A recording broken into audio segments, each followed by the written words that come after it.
Greetings. இன்றைக்கி ஒரு வித்தியாசமான செட்டப்பில் இருந்து நம்ம டிவோஷன் பண்ணுறோம். மழையில் நனைஞ்சி சட்டையெல்லாம் நனைஞ்சிருச்சு.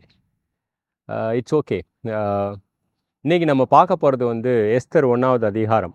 அகஸ்வேரு அப்படின்ற ஒரு ராஜாவை பற்றி பார்க்கலாம். நம்ம 1வது அதிகாரம் 8வது வசனம் தான் நம்மளுடைய டிவோஷனுக்குரிய வசனம். இந்த ராஜா வந்து கிட்டத்தட்ட 180 நாட்கள்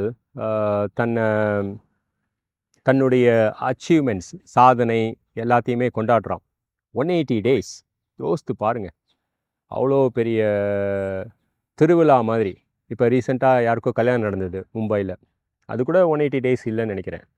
ரைட், அந்த மாதிரி கொண்டாடினதுக்கு அப்புறமா ஒரு 7 நாள் பான விருந்து அப்படின்னு ஒன்று வைக்கிறான். அந்த பான விருத்தில் என்ன சொல்கிறான்னா, ஒருத்தருக்கு குடிக்க வேணான்னா குடிக்க வேணாம், ஒருத்தருக்கு குடிக்கணுன்னா குடிக்கலாம், ஒரு குறிப்பிட்ட ட்ரிங்கை குடிக்கணுன்னா குடிக்கலாம், இல்லை வேறு ட்ரிங்கை குடிக்கணுன்னா குடிக்கலாம், அதிகமாக குடிக்கணுன்னா குடிக்கலாம், கம்மியாக குடிக்கணுன்னா குடிக்கலாம். ஒருவரும் பலவந்தத்திற்கு உட்படலாகாது அப்படின்னு தான் வரும். எஸ்தர் 1வது அதிகாரம் 8வது வசனம். ரொம்ப கன்சிடரேட்டாக இருக்கான் தன்னுடைய விருந்தாளிகளுக்கு. அவனை மதிக்கக்கூடிய வகையில் இருக்கான் அகஸ்வேரு. அப்புறம் 7 நாள் சென்ற பின்பு குடித்ததுக்கப்புறம் வஸ்தியை பலவந்தமாக, பலவந்தம்ன்ற வார்த்தையை நான் ஏன் பயன்படுத்துகிறேன்னா, வஸ்தி கண்டிப்பாக வந்தாகணும் அப்படின்னா, தன்னுடைய அழகை காண்பிப்பதற்காக இந்த விருந்தாளிகளுக்கு முன்னாடி. அது எப்படி? தன்னுடைய விருந்தாளிகளுக்கு பலவந்தம் பண்ண வேணாம், ஆனால் தன்னுடைய மனைவியை, right, no option, you don't have option, you have to come, எல்லாருக்கும் முன்னாடி நீனு வந்து நிற்கணும் அப்படின்பா.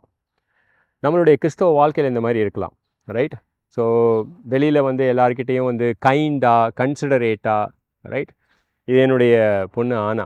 ஆனால் ஆனாவை பார்க்கும் பொழுது, no, you have to do this, I can live two faces of Christianity, right.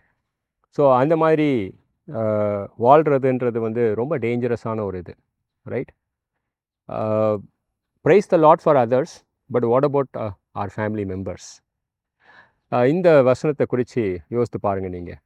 So கர்த்தருடைய பரிசுத்த ஆவியானவர் மூலமாக அவருடைய கிருபையை கொண்டு வெளி ஆட்களுக்கும் சரி, வீட்டில் உள்ளவர்களுக்கும் சரி, நாம் கிறிஸ்துவனுடைய மாதிரியாக இருக்கலாம். ஆமென். God bless you.